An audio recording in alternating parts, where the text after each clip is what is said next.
Good morning बच्चों। अब तक लिटरेचर में आप 2 चैप्टर पढ़ चुके हैं और अब आपको थोड़ी सी ग्रामर पढ़नी चाहिए। आज हम ग्रामर की शुरुआत टेंस से करेंगे। टेंस बहुत ज़रूरी होते हैं इंग्लिश सीखने के लिए। आप इंग्लिश या कोई भी अगर दूसरी लैंग्वेज सीखते हैं तो उसमें आपको ट्रांसलेशन आने बहुत ज़रूरी होते हैं। अगर आप चाहते हैं कि आपकी इंग्लिश अच्छी हो जाए, आप जो भी पढ़ें वो आपको समझ में आ जाए, तो उसके लिए बहुत ज़रूरी है कि आपको टेंस की अच्छे से नॉलेज हो और आपको टेंस बनाने आते हों। वैसे भी आपको ट्रांसलेशन आता है एग्ज़ाम में, और जब तक आपको टेंस नहीं आएंगे, टेंस की पहचान करनी, उन्हें बनाना नहीं आएगा, तब तक आप ट्रांसलेशन नहीं कर पाएंगे। इसलिए आपको बहुत मेहनत करनी है। सबसे पहले आपको अपने टेंस पर पकड़ मजबूत बनानी है। अगर आपका एक बार ये बेस मजबूत हो गया तो आपकी इंग्लिश अपने आप अच्छी हो जाएगी, और मुझे पता है आप सब चाहते हैं कि आप सबकी इंग्लिश अच्छी हो। तो शुरुआत टेंस से करेंगे। टेंस का मतलब होता है काल। जो आप सबको पता ही है कि 3 तरह के टेंस होते हैं, प्रेजेंट, पास्ट और फ्यूचर। यानी जो बीत चुका है वो पास्ट में आएगा, जो वर्तमान प्रेजेंट और आने वाला फ्यूचर। इन सब की 4 कैटेगरी होती हैं: indefinite tense, continuous tense, perfect tense और परफेक्ट कॉन्टीन्यूस टेंस। तीनों ही तरह के टेंस में ये चारों कैटेगरी होती हैं, जैसे पास्ट इंडेफिनिट, उसके बाद पास्ट कॉन्टीन्यूस, पास्ट परफेक्ट और पास्ट परफेक्ट कॉन्टीन्यूस। उसी तरह से प्रेजेंट इंडेफिनिट, प्रेजेंट कंटिन्यूस और फिर फ्यूचर के भी चारों कैटेगरी होती हैं। सबसे पहले इन टेंस के बारे में थोड़ा सा जान लेते हैं। इंडेफिनिट का मतलब होता है अनिश्चित, यानी जिसमें कुछ निश्चित ना हो, जिसे ये ना पता चले कि ये काम शुरू हुआ है या ख़त्म हो रहा है, कब शुरू हुआ, कब ख़त्म हुआ, चल रहा है, नहीं चल रहा, इस बारे में इसमें कोई भी समय की जानकारी नहीं होती।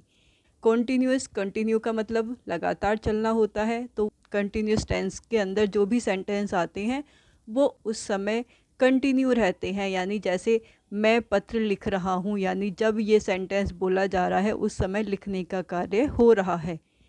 परफेक्ट टेंस में कार्य पूरा हो चुका होता है, यानी कार्य परफेक्ट कब होता है? जब वो कार्य पूरा हो जाता है। अधूरा कार्य कभी भी परफेक्ट नहीं होता।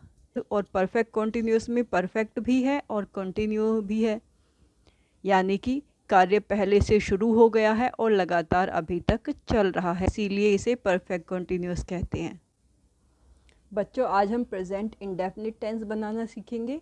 जैसे कि मैंने अभी आपको बताया कि प्रेजेंट इंडेफिनिट टेंस में वो कार्य या घटनाएं आती हैं जो समय समय पर होती हैं या अनिश्चित समय पर होती हैं, यानी जिनका कोई समय निश्चित नहीं होता। इस टेंस में ये नहीं पता चलता कि कार्य पूरा हो गया है या अभी भी चल रहा है या चलते हुए कितना समय हो चुका है। जैसे ये चारों सेंटेंस देखिए: मैं स्कूल जाती हूँ, तुम अखबार पढ़ते हो, सूरज पूरब से निकलता है, वे क्रिकेट खेलते हैं। इन चारों सेंटेंस में कोई भी निश्चित समय नहीं है। मैं स्कूल जाती हूँ यानी कि कब जाती हूँ, आज गई हूँ या जा रही हूँ, इसमें कोई भी समय नहीं दिया गया है।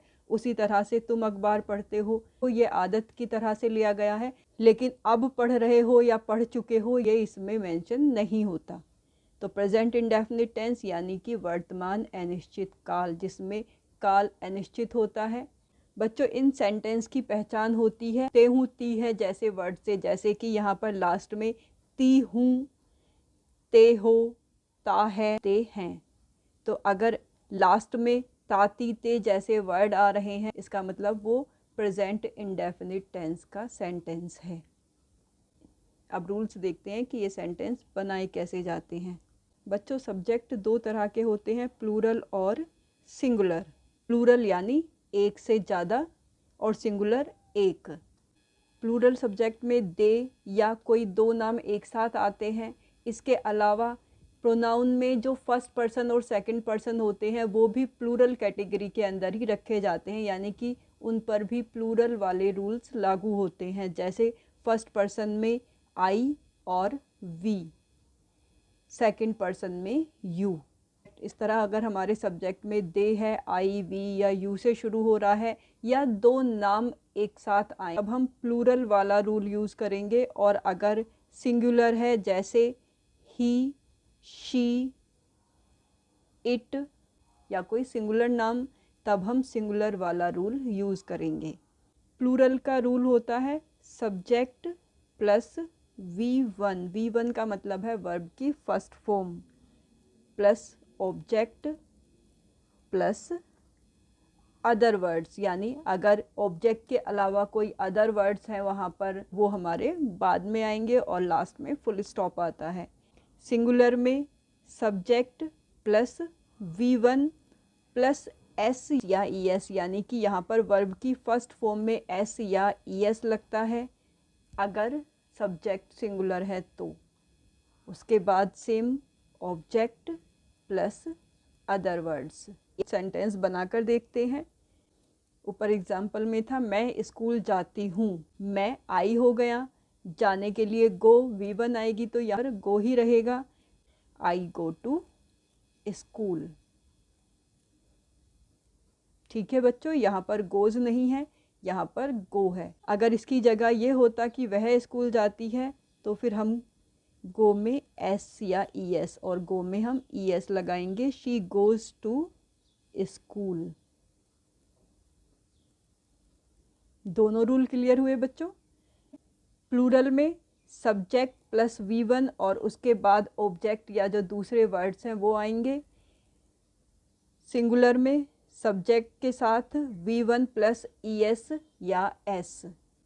बच्चों जो वर्ड OXZS, CH या SH से एंड होते हैं उनके साथ ES लगता है, बाकी सबके साथ सिर्फ S लगता है।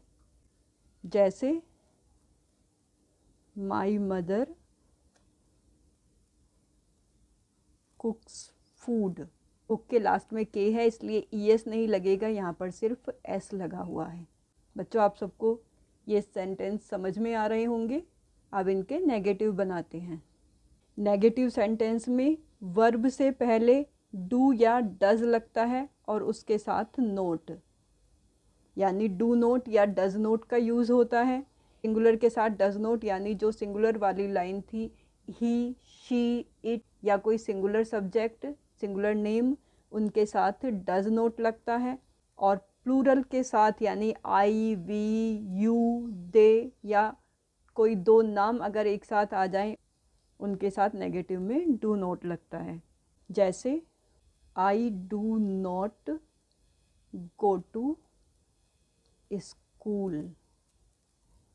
आई गो टू स्कूल, मैं स्कूल जाती हूँ, और मैं स्कूल नहीं जाती हूँ की इंग्लिश हो जाएगी I do not go to school. उसी तरह से यू, दे, वी सबके साथ डू नॉट लगता है और सिंगुलर में डज नॉट लगता है। She does not go to school, यानी वो स्कूल नहीं जाती है। एक चीज़ नोटिस करना, यहाँ पर V1 का यूज़ होता है, यानी वर्ब की फर्स्ट फॉर्म का यूज़ होता है, क्योंकि जो वर्ब की फर्स्ट फॉर्म में S या ES लगना था वो यहाँ पर डज में लग गया है, यानी कि डू में ES लग गया तो यहाँ पर डज हो गया, इसलिए अभी से हमें गो का गोज करने की ज़रूरत नहीं है। नेगेटिव सेंटेंस में और इंटेरोगेटिव सेंटेंस में हमेशा V1 का ही यूज़ होता है प्रेजेंट इंडेफिनिट में। अब इंटेरोगेटिव सेंटेंस देखते हैं। बच्चों दो तरह के होते हैं इंटेरोगेटिव सेंटेंस। पहले होते हैं जो हेल्पिंग वर्ब से शुरू होते हैं और दूसरे होते हैं जो क्वेश्चन वर्ड से शुरू होते हैं। हेल्पिंग वर्ब से शुरू होने वाले सेंटेंस का आंसर यस या नो में दिया जा सकता है। जैसे क्या तुम स्कूल जाते हो, तो उसका आंसर यस या नो करके दिया जा सकता है। लेकिन दूसरे सेंटेंस होते हैं वो क्वेश्चन वर्ड से शुरू होते हैं, उनका जवाब यस या नो में नहीं दिया जा सकता, उनके लिए हमें प्रॉपर वर्ड्स चाहिए। जैसे तुम कहाँ जा रही हो, तो उसका जवाब हम यस या नो में नहीं दे सकते, उसके लिए हमें जगह का नाम बताना पड़ेगा। दोनों ही तरह के सेंटेंस देखते हैं। पहले यस या नो टाइप के जो सेंटेंस होते हैं उनका रूल देखते हैं। ये सेंटेंस डू या डज से शुरू होते हैं, उसके बाद सब्जेक्ट, फिर V1 और उसके बाद ऑब्जेक्ट और अदर वर्ड्स, यानी उसके आगे अगर कोई वर्ड्स हैं तो वो यहाँ आ जाएंगे, और लास्ट में इनमें इंटेरोगेटिव मार्क यानी क्वेश्चन मार्क होता है। जैसे क्या तुम स्कूल जाती हो, यहाँ पर सब्जेक्ट तुम है तो तुम के लिए डू आएगा, डू, यू, V1 यहाँ पर गो हो जाएगी टू स्कूल क्वेश्चन मार्क। क्या रमा निबंध लिखती है, रमा सिंगुलर सब्जेक्ट है, इसलिए ये डज से शुरू होगा। डज रमा। वर्ब की first form right an essay question mark. बच्चों अगर ये सेंटेंस नेगेटिव आते हैं तो यहाँ पर नोट वर्ब से पहले लगता है। जैसे क्या वे अखबार नहीं पढ़ते हैं, तो ये नेगेटिव इंटेरोगेटिव है, इसलिए यहाँ पर वे दे, इसके लिए डू आएगा। डू दे नॉट रीड, यानी नोट कहाँ आया है, सब्जेक्ट और V1 के बीच में। The newspaper question mark. अब सेकंड टाइप के इंटेरोगेटिव सेंटेंस देखते हैं जो क्वेश्चन वर्ड से शुरू होते हैं। तुम कहाँ रहते हो, तो यस नो टाइप वाले क्वेश्चंस थे। उनमें क्या पहले लगता है, यानी सेंटेंस के सबसे शुरू में क्या लगता है, लेकिन जो क्वेश्चन वर्ड वाले होते हैं उनमें शुरू में सब्जेक्ट आता है। इन सेंटेंस का फॉर्मूला होता है पहले क्वेश्चन वर्ड और उसके बाद डू या डज, ये सब्जेक्ट के अकॉर्डिंग होगा। देन सब्जेक्ट प्लस V1, और अगर नोट आना है तो वो V1 और सब्जेक्ट के बीच में आता है। देन ऑब्जेक्ट, अदर वर्ड्स और क्वेश्चन मार्क। तो यहाँ पर क्यू वर्ड है यानी क्वेश्चन वर्ड है कहाँ, वेयर। उसके बाद डू आएगा क्योंकि यहाँ पर सब्जेक्ट तुम यानी यू है। वेयर डू यू रहने, लिव, इंटेरोगेटिव मार्क। ठीक है बच्चों, समझ में आ गया होगा अब तक। आपको आपकी क्लास के ग्रुप पर एक्सरसाइज भेजूंगी, वो आप मुझे करके दिखाओगे। और अब ये देखते हैं कि इस टेंस का यूज़ हम कब करते हैं, कहाँ करते हैं। सबसे पहले जो सामान्य वर्क होते हैं यानी सामान्य कार्य होते हैं, यानी वो कार्य जो रोज किए जाते हैं, जैसे माई मदर कुक्स फूड, यानी एक सामान्य कार्य है। तो इस तरह के जो सामान्य कार्य होते हैं उनमें प्रेजेंट इंडेफिनिट टेंस का यूज़ किया जाता है।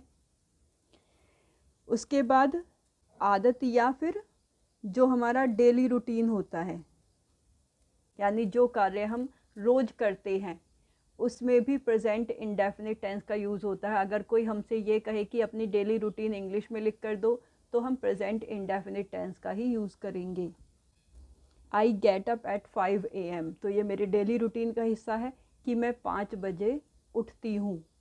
बर्ड्स फ्लाई, यानी कि जो हमारी आदतें होती हैं या जो हमारी डेली रूटीन का, हमारी या किसी की भी जो डेली रूटीन का हिस्सा होते हैं, जो काम हम रोज़ करते हैं, उसके लिए हम प्रेजेंट इंडेफिनिट टेंस का यूज़ करते हैं।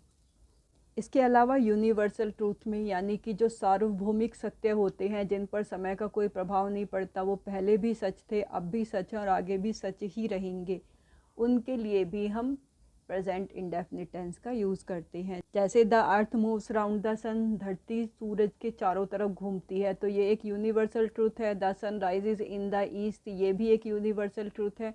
तो ये सारे सेंटेंस प्रेजेंट इंडेफिनिट टेंस से ही बनाए जाते हैं।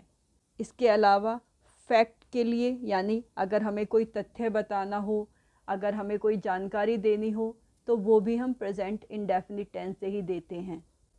जैसे ऑल बसेज स्टॉप्स हियर, सारी बस यहाँ रुकती हैं, तो ये एक फैक्ट है। पहले से निश्चित कार्यक्रम के लिए भी प्रेजेंट इंडेफिनिट टेंस का यूज़ किया जाता है। जैसे the train arrives eight 4 PM, train 4 बजे आती है। इसका मतलब ये एक निश्चित कार्यक्रम का हिस्सा है कि ट्रेन 4 बजे आती है, 4:30 बजे ट्रेन वहाँ से निकलती है। इस तरह के जितने भी वाक्य होते हैं वो सब प्रेजेंट इंडेफिनिट टेंस से ही बनाए जाते हैं। ओके बच्चों।